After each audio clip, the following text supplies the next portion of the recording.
سلام دوستان، خوش اومدید به این ویدیو. داخل این ویدیو قراره بهتون بازی پیکسل کارز ریسر رو معرفی کنم که یکی از بهترین بازی شبیه سازی لگو هست. یعنی سبک گرافیکیش لگوه تقریبا. و این بازی لینک دانلودش داخل کانال تلگرام هم هست، هم از گوگل پلی که گوگل پلی آزاد شد از فیلتر شکن و راحت میتونید دانلود کنید، هم از بازار. خب این بازیه، وارد بازی که میشیم قسمت یه سری متن نوشته و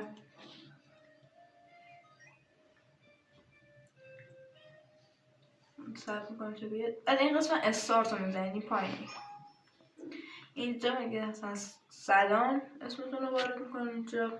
خب داخل این قسمت که ورد شما این میشه تنظیمات، این میشه فروشگاه خرید لوازم ماشین، این میشه خرید خود ماشین، این گاراژ و اینم برای مسابقه وانه که جلوتر بهتون معرفی میکنم.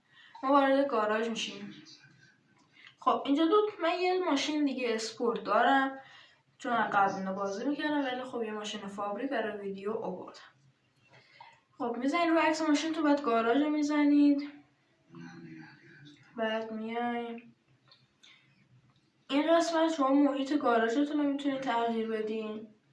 اینجا شما به حالت رانندگی دادم، اینجا قدرت ماشینتون رو میتونید تست کنید، اینجا لوازم‌های ماشین رو میبندید و اینجا لوازم‌های تزیینی و این عکس آچار داره لوازم‌های موتوری. خب روی این گزینه گاراژ میزنیم، مثلا محیط گاراژم به چند حالت تغییر میکنه که من از بین همشون قرمز و مشکی انتخاب کردم. خب این گزینه که بزنیم اینجا دور موتور اینا نشون میده و این پایین فقط 200 دلار پول میدیم، سرعت نهایی قدرت همه چی با هم تست میکنیم. روی عکس آچار که بزنیم اینجا میتونیم موتور رو عوض کنیم، اینجا تایر که عکس تایر داشت، این که عکس دوتا کپسول داره نیتروژن، کپسول نیتروژن، این که عکس توربو فن داره، توربو ماشینه، این که عکس فنر داره مثلا کمک‌های ماشینه و فنراش، این که عکس لاستیک داره لاستیکا، و این عکس گرد مال دیسک ماشینه، دیسک ترمز ماشین که بهتر اونها تغییر کنه. این قسمت فیلتر هوا، ECU، نمیدونم مکش هوا، اگزوز همین داستان. این قسمت بالایی برای تزیینات ماشینتونه که بعدا برای پارت بعدی میریم بازی میکنیم و همه این رو انجام میدیم. خب این قسمت که میبینید، این قسمت کلا مشخصات کلی ماشینتون رو نوشته، مثلا 151 هست به 190 تقریبا مایل سرعت اینجا باشه، 3443 اینا از این داستان. موتور 5 لیترش نوشته. خب آره اینا رو در ادامه بهتون توضیح میدم.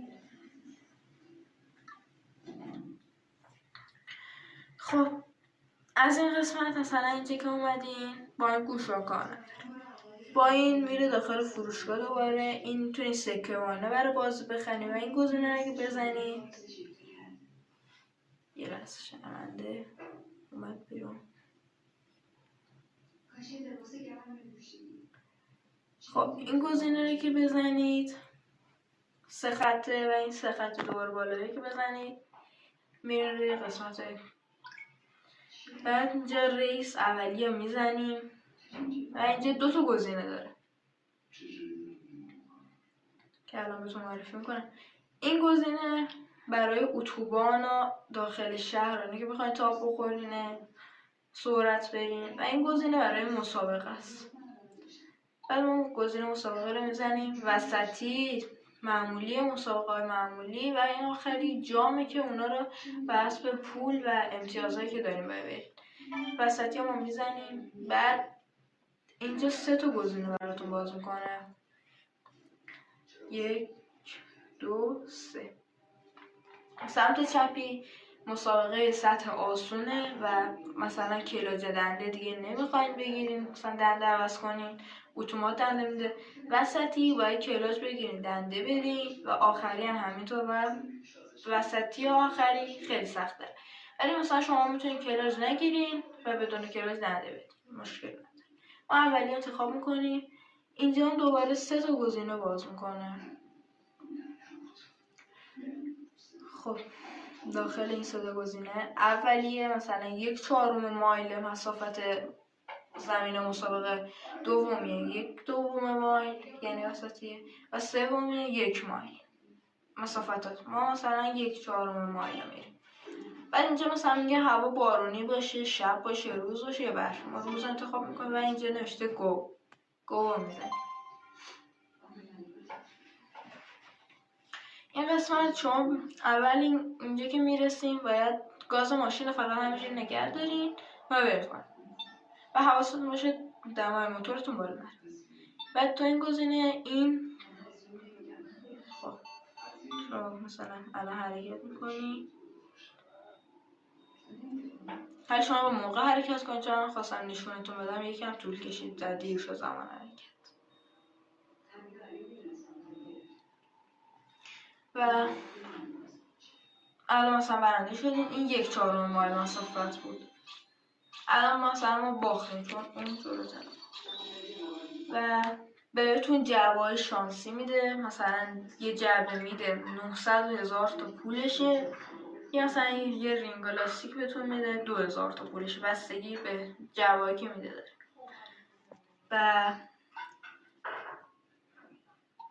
و اگه این ماشین این 61 عید نوشته سبزه، اونم خیلی مهمه. اونم سعی کنید مثلا با توربو فن و اینا ببرینش بالا. بچه این بوده معرفی بازی ما. خب انشالله در پارت‌های بعدی همه چی نشون میدیم. براستی ببخشید فروشگاه ماشین که وسطیه میشه، اینجا 3 نوع دسته ماشین داریم: کلاسیک، مسابقه‌ای مثلا BMW و اینا، و آخری هم مثل تویوتا سوپرا و این دسته‌های تقریبا قدیمی ساج. شما میتونید برین انتخاب کنین و ماشین بخرین و اگه روی این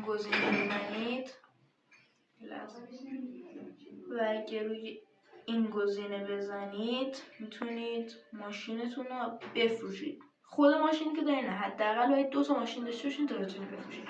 مثلا این 2 تا ماشینی که الان من دارم، مثلا این 2 تا رو این پایین قیمتش می‌ذارم. مثلا این 9770، مثلا این 11900. و اینم فروشگاه ماشینه که یکی مونده به آخری میشه فروشگاه لوازم ماشین که کلا وسایل مثلا موتور، لاستیک، رینگ، روکش بدنه، ECU، لوازم‌های تزئینی، فنر، نمیدونم نیترو، مثلا توربوشار، صندلی، کل اینا، باره، عقبه، تنظیمات جلویی. و آخری هم که تنظیماتی که بهتون گفتم میتونید انتخاب. خب بچه این بود از بازی ما. حتما برید دانلود کنید. تا بازی نکنید متوجه کیفیت و حال بازی نمیشید. حتما برید دانلود کنید. ممنون که تا اینجا ویدیو رو دیدید. لایک و سابسکرایب یادتون نره.